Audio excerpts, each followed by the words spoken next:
औज़ुबिल्लाहि मिनश्शैतानिर्रजीम बिस्मिल्लाहिर्रहमानिर्रहीम। अल्लाह अल-हक है। इमरान खान साहब ने कहा था कि जो अदलिया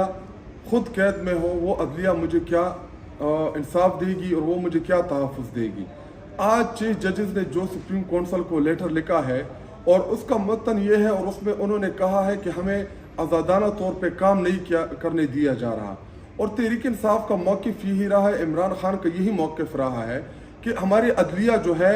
इसको इन्फ्लुएंस किया जा रहा है, अदलिया से मनपसंद फैसले लिए जा रहे हैं। और आज उन जजेस ने तहरीक इंसाफ और इमरान खान के मौक़िफ़ की तायीद की है, और हम सुप्रीम कोर्ट ऑफ पाकिस्तान के चीफ जस्टिस साहब से अपील करते हैं और कौम की तमाम नज़रें जो है वो चीफ जस्टिस साहब के ऊपर हैं कि जब तक आज़ाद अदलिया अपना काम नहीं करेगी, जब तक आपकी अदलिया अवाम को तहफ़्फ़ुज़ नहीं फराहम करेगी, जब तक आपकी अदलिया इंसाफ के तकाज़े नहीं पूरे करेगी, तब तक इस मुल्क में जो रूल ऑफ लॉ क़ायद-ए-आज़म मोहम्मद अली जिन्ना साहब का जो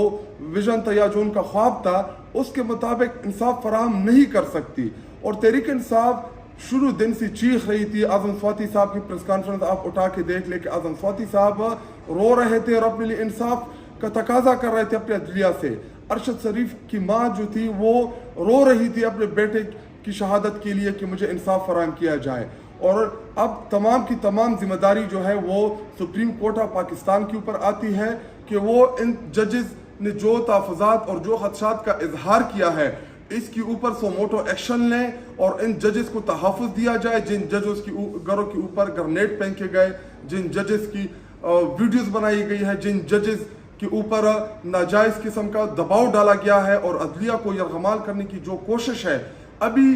वक्त का तकाजा है कि सुप्रीम कोर्ट ऑफ पाकिस्तान इसका नोटिस ले और इन जजेस को तहफ़्फ़ुज़ फराहम करे और हमारे अदलिया को आज़ाद करे। शुक्रिया।